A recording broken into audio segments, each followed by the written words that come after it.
Les Russes sont contraints de rouler en Lada et en Niva. Un seau rempli de boulons. Elle pourrit aussitôt. Elle est pourrie de l'intérieur. Le Kremlin rend les voitures étrangères inaccessibles en multipliant les taxes par 100. Il s'agit d'une augmentation de la taxe de recyclage. La croissance n'est pas juste importante, elle est carrément énorme. Il n'y a plus d'alternative. On nous oblige à acheter des voitures russes. Mais le prix de ces voitures russes augmente aussi rapidement. Les gars, quel prix? Elles tombent en ruine. Quelle honte. Et à la question, est-il possible de fabriquer des voitures normales aujourd'hui? Avtovaz répond: C'est possible. Mais pourquoi? comment ces mots sont-ils devenus à la fois un symbole et un diagnostic de l'industrie automobile russe? Ont-ils provoqué la colère des Russes? Combien de personnes ont déjà participé à des manifestations? Le Kremlin parviendra-t-il à lever davantage de fonds grâce à ces manœuvres? Voir le dossier spécial. Taxe de recyclage. Comment Poutine vole les automobilistes pour financer la guerre.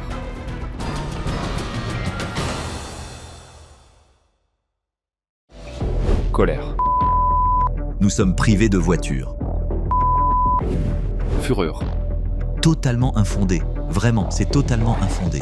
Des insultes à l'encontre des autorités. Ce sont des dégénérés. Et la question qui reste suspendue dans l'air, combien de temps encore pouvons-nous tolérer cela? Quand tu te laisses faire, on t'en profite. Voici comment les Russes réagissent à la décision des autorités d'augmenter la taxe de recyclage. Celle-ci a été multipliée par plusieurs centaines pour les voitures importées en Russie dont la puissance dépasse 160 chevaux. De ce fait, les voitures concernées par cette augmentation coûtent désormais 2 fois plus cher. Autrement dit, vous achetez une voiture étrangère et vous payez le même montant, voire supérieur au titre de la taxe de recyclage. Les frais de recyclage sont plus chers que la voiture elle-même. Un automobiliste russe l'a très bien illustré. Avant l'augmentation, la taxe de recyclage pour ce type de véhicule était de 5000 roubles. Après l'augmentation, elle est passée à 3 millions de roubles. Autrement dit, une multiplication par 600. On ne comprend pas pourquoi. Les frais de recyclage des voitures électriques ont explosé. Par exemple, pour la populaire Zeekr 001, la taxe était environ 3500 roubles avant l'augmentation. Après, ce montant s'élève désormais à 2,5 millions. Les automobilistes russes sont sous le choc. Ceux qui ont rêvé de s'acheter une belle voiture et qui ont économisé longtemps sont contraints de renoncer à leurs rêves. Ou alors, ils doivent verser environ 3 millions de roubles à l'État au titre de cette taxe. Cela représente près de 40 000 $ de plus. Cette hausse n'est pas juste importante, elle est carrément énorme. C'est tout simplement comme s'ils disaient « Donnez-nous du fric ». Ils manipulent ce truc comme bon leur semble. Aujourd'hui, c'est un montant, demain un autre, et après-demain, ce sera 100 fois plus. C'est tout. Ils nous disent tout simplement « Donnez-nous du fric ». Les frais de recyclage sont supérieurs au prix de la voiture.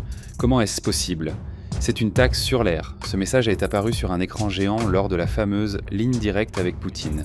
En réalité, il y avait des dizaines de milliers de messages similaires, mais seul celui-ci a échappé à la modération. On s'efforçait de protéger le dictateur des questions gênantes. Mais une Russe, irritée par ces frais de recyclage, a eu une idée astucieuse. Elle a apporté un kokochnik.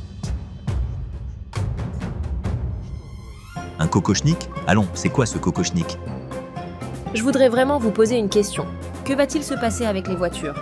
Allons-nous rouler en voiture russe? Parce que nous avons augmenté le frais de recyclage. J'ai économisé pendant 5 ans pour acheter une voiture étrangère. Le 1er décembre, je suis venu chez le concessionnaire. Et la voiture étrangère n'était plus disponible, elles sont devenues beaucoup trop chères. Et maintenant, je vais devoir économiser encore 5 ou 6 ans. Devrais-je acheter une Moskvitch? Demande la jeune fille avec sarcasme. La réponse de Poutine a visiblement déçu la jeune femme. Il lui disait en substance « Oui, achète ce qu'on fabrique ici en Russie. Si ce n'est pas une Moskvitch, alors une Lada. Mais pas une voiture étrangère moderne. » Vous l'avez dit clairement, c'est devenu un peu cher, et ne devrais-je pas acheter une voiture nationale? Bien sûr, ce serait bizarre si je disais « acheter une voiture étrangère ». Et ceux qui ont les moyens de payer le double du prix d'une voiture peuvent acheter des voitures étrangères. Le Kremlin cherche à combler les déficits budgétaires grâce à la taxe de recyclage. Cela est lié à la tentative du ministère des Finances d'obtenir des revenus supplémentaires. Poutine affirme ensuite que la taxe de recyclage n'a été augmentée que pour les voitures de luxe et qu'il n'y a pas beaucoup de voitures avec des moteurs de plus de 160 chevaux. Or, c'est faux. Même selon l'agence russe Avtostat, les voitures de plus de 160 chevaux représentent 68% des ventes de voitures neuves, c'est largement plus de la moitié, et leurs prix ont doublé. Mais le prix d'autres voitures avec des moteurs jusqu'à 160 chevaux a également augmenté, même celles importées en Russie il y a longtemps et qui ne sont pas soumises à des frais de recyclage. Leur prix a aussi augmenté. Non pas du double, mais de 30 à 40%. Les prix des voitures en Russie ont atteint des niveaux records. Et ce n'est pas surprenant. Telles sont les lois du marché. Cela ne signifie pas que nous allons simplement augmenter la taxe pour les voitures de plus de 160 chevaux, et c'est tout. Cela signifie que les voitures de moins de 160 chevaux deviendront plus chères immédiatement, car la demande pour ces voitures va augmenter. Il est encore temps d'acheter une voiture. Beaucoup prennent des crédits. Les Russes se sont précipités pour acheter des voitures avec des moteurs jusqu'à 160 chevaux. La taxe de recyclage n'a pas encore été augmentée pour ces modèles. Les gens craignent qu'il ne reste plus beaucoup de temps.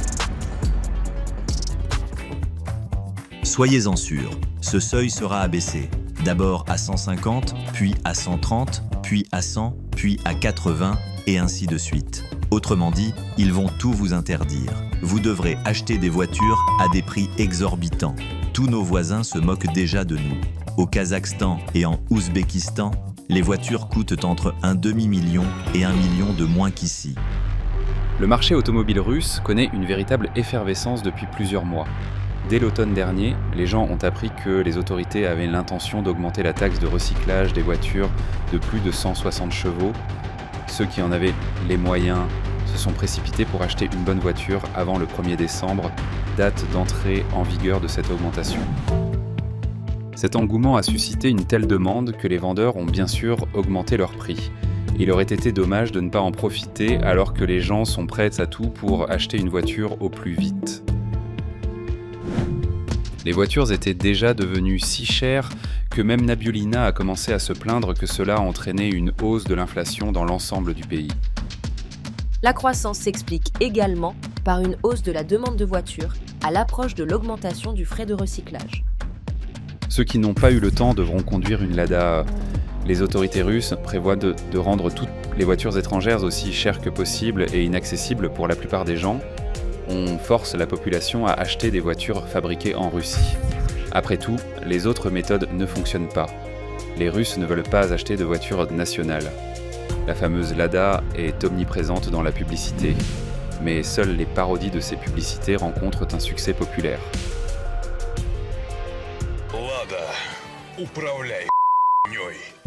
Et Poutine fait la promotion, il prend le volant et en fait l'éloge. Une bonne voiture. Le PDG d'Avtovaz, Maxime Sokolov, prend lui aussi le volant devant les caméras. Mais ce qui devait être une publicité tourne au fiasco.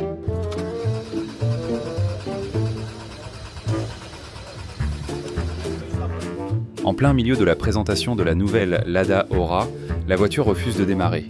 Le responsable d'Avtovaz essaie à plusieurs reprises, mais le résultat reste le même. Ne démarre-t-elle pas ? Quelque chose ne va pas. Lada, quelque chose ne va pas. Ces mots pourraient devenir le nouveau slogan d'Avtovaz. Ces voitures tombent constamment en panne, même celles qui sortent tout juste de l'usine avec un kilométrage minimal. Soudain, de la fumée s'en échappe. Quelque chose ne va pas. Regardez, il y a de la fumée qui sort du capot. C'est pratiquement une voiture neuve. Ça pue, bon sang. Ça y est, c'est ça. Les nouveaux modèles Lada tombent en panne encore plus souvent que les anciens. Depuis de nombreuses années, les Russes disent encore la même chose à propos de cette voiture. J'ai acheté un seau de boulons. C'est le moteur qui commence à cliqueter. Comment cela a-t-il pu arriver sur un moteur neuf ? On dirait que l'usine a installé un arbre à came d'occasion.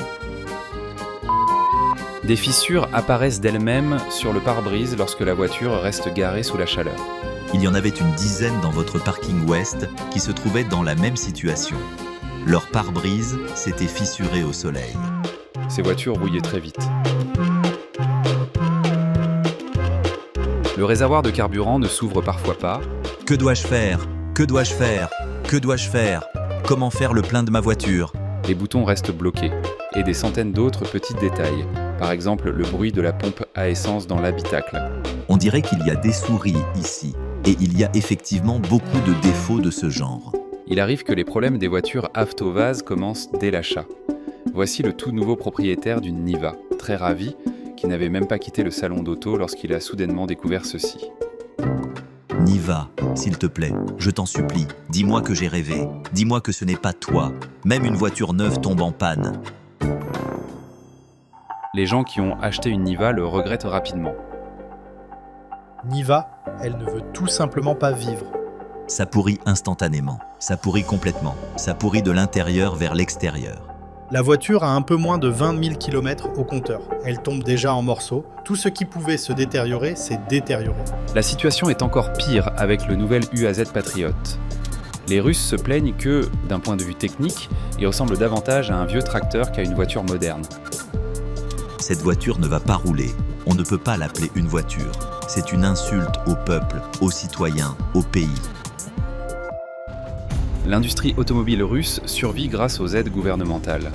L'an dernier, elle a reçu 1000 milliards de roubles de subventions du budget de l'État. Et même cela ne suffit pas. Avtovaz ne paie pas ses employés et les oblige à travailler 4 jours par semaine. Peu importe les sommes colossales investies dans ces usines, le problème persiste.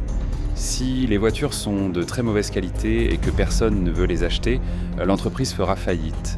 Et des milliards de roubles de subventions, c'est comme un respirateur pour un inconscient. Oui, sans elle, la Lada disparaîtra. Mais à quoi sert cette Lada, au fond? Même les propagandistes du Kremlin se posent cette question. De quelle production nationale s'agit-il si le peuple ne profite pas de ses fruits? Pourquoi l'État a-t-il financé tout cela si les bénéfices n'ont profité qu'à une poignée de dégénérés, des membres du gouvernement? Ils tentent effectivement d'inciter les fonctionnaires et autres responsables russes à conduire des Lada. Poutine a exigé que les fonctionnaires ne conduisent que des voitures de fabrication nationale. Celles-ci ont été achetées centralement pour les différents ministères. Les fonctionnaires ont été très mécontents.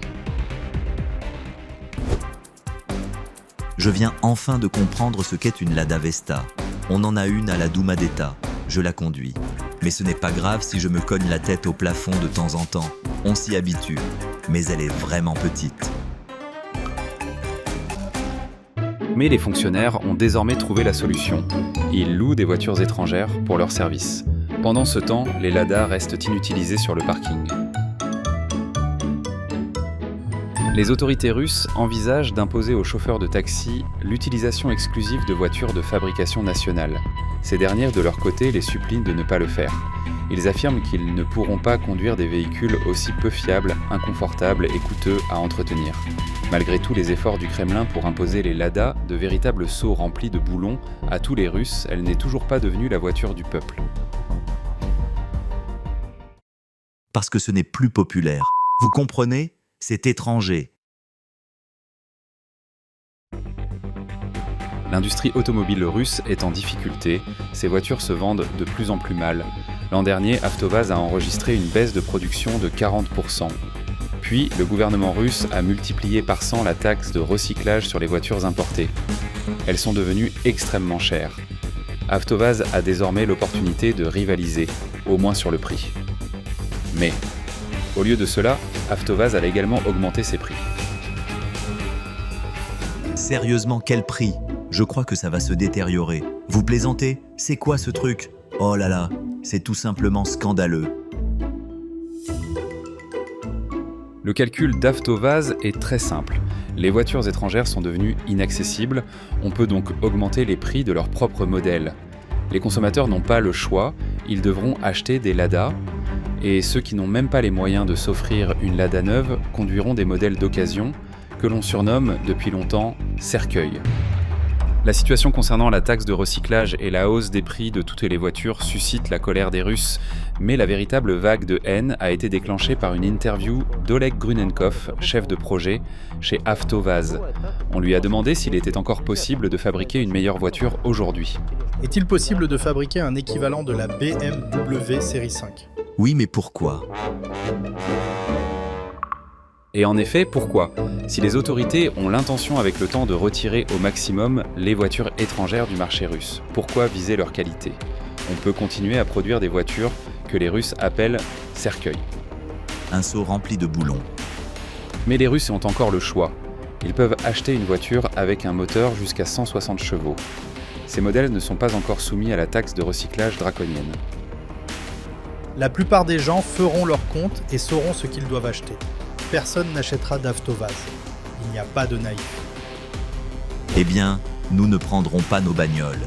Eh bien non, nous continuerons à conduire des voitures étrangères. Il existe une autre solution. Même si vous rêvez d'une voiture avec un moteur de plus de 160 chevaux, mais que vous ne souhaitez pas payer les frais de recyclage élevés, les Chinois peuvent vous aider. Ils préparent déjà un dispositif pour cela. Qu'ont fait les frères chinois? Dans leurs usines, ils ont choisi certains des modèles les plus populaires en Russie, équipés de moteurs de plus de 180 chevaux. Ils ont légèrement modifié le logiciel de leur voiture et ont réduit la puissance de 180 à 150 chevaux.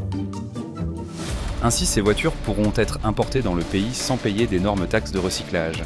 Et une fois que le client aura reçu la voiture en Russie, il pourra se rendre chez le concessionnaire, qui augmentera la puissance du moteur, pour un coût relativement modeste. On nous prendra désormais 40 à 50 000 pour l'augmentation de la puissance. Et on donnera même une garantie supplémentaire pour cela. La croissance rapide de telles combines n'est qu'une question de temps. Mais pour l'instant, la hausse de la taxe de recyclage a provoqué l'indignation des Russes. À Vladivostok et à Novosibirsk, des gens sont descendus dans la rue pour manifester.